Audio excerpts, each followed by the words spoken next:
Assalamualaikum warahmatullahi wabarakatuh. Perkenalkan, nama saya Febrianti Kadal Masudi dari Prodi PKN. Pertama-tama, marilah kita panjatkan puja dan puji syukur kehadirat Allah Subhanahu wa Ta'ala yang telah memberikan rahmat serta hidayahnya kepada kita semua sehingga kita bisa mendapatkan materi tentang hari ini. Saya akan menyampaikan materi tentang pendidikan akhlak bagi remaja. Generasi muda adalah generasi masa depan. Alangkah indahnya ketika penerus masa depan memiliki akhlak sesuai dengan apa yang diperintah dan diajarkan oleh Nabi Muhammad SAW. Keadaan pemuda sekarang yang bergaul tanpa sebuah batasan agama, kondisi itu menjadikan akhlak kaum muda semakin jauh dari agama dan etika yang ada. Tidak sedikit pemuda yang jauh daripada agama. Sering kita lihat orang muda minum minuman keras untuk mabukan, serta berbuat keji dan dimungkari oleh Allah Subhanahu wa Ta'ala. Firman Allah Subhanahu wa Ta'ala dalam Al-Quran, "Hai orang-orang yang beriman, sesungguhnya minum minuman khamar, berjudi, berkorban untuk berhala, mengundi nasib, dan dengan panah adalah termasuk perbuatan setan. Maka jauhilah perbuatan-perbuatan itu agar kamu mendapat keberuntungan." Maka dari itu, pemuda sebagai estafet kepemimpinan di masa yang akan datang, mari kita senantiasa berakhlak yang sesuai dengan tuntutan agama. Rasulullah SAW bersabda, "Orang mungkin yang paling sempurna imannya adalah yang berakhlak baik." Artinya, akhlak yang buruk pada generasi muda semakin jauh dari agama. Karena banyak sekali pemuda yang tidak berakhlak. Padahal ia penerus masa depan yang diharapkan di masa yang akan datang, termasuk oleh orang tuanya.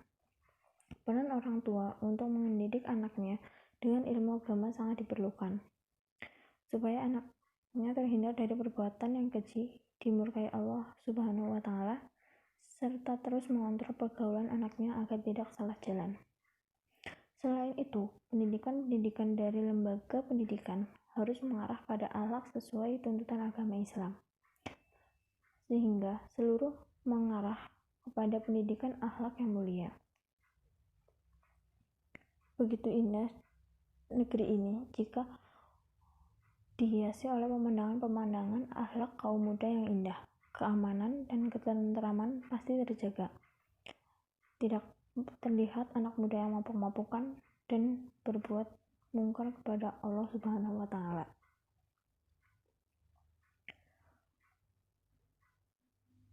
Akhlak sebagaimana yang diterangkan Imam Al-Ghazali dalam kitab Ihya Ulumuddin merupakan suatu perangai yang menetap kuat dalam jiwa. Karakter akhlak dalam jiwa itu timbul lantaran perbuatan-perbuatan tertentu yang dilakukan setiap orang.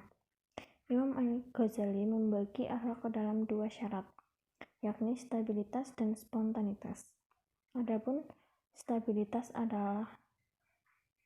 merupakan akhlak karakter yang memungkinkan pelakunya melakukan perbuatan yang konsisten, permanen, serta berkelanjutan. Sedangkan akhlak yang sifatnya spontan hadir di saat muncul kesempatan dan juga dilakukan tanpa paksaan. Orang yang berakhlak setidaknya dapat mengendalikan 4 hal yang cukup sulit dikendalikan di berbagai aspek kehidupan, yaitu nafsu, amarah, pengetahuan, dan keadilan. Dengan demikianlah, akhlak bukanlah hanya mengatur laku kata, namun juga laku sikap. Akhlak secara terminologis yang dikemukakan oleh Ibnu Maskawai seperti yang dikutip oleh Muhammad Alim, akhlak adalah keadaan jiwa seseorang yang mendorongnya untuk melakukan perbuatan tanpa terlebih dahulu melalui pemikiran dan pertimbangan. Akhlak adalah jiwa seseorang yang mendorongnya untuk melakukan perbuatan tanpa terlebih dahulu melalui pemikiran dan pertimbangan. Yang dikutip oleh Zakiyah Derajat mengatakan bahwa akhlak adalah bentuk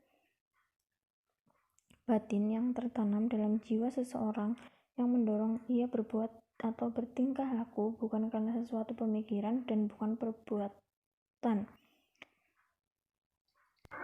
Faktor-faktor yang mempengaruhi pendidikan akhlak remaja yaitu kemajuan ilmu pengetahuan dan teknologi yang dialami oleh manusia sekarang ini.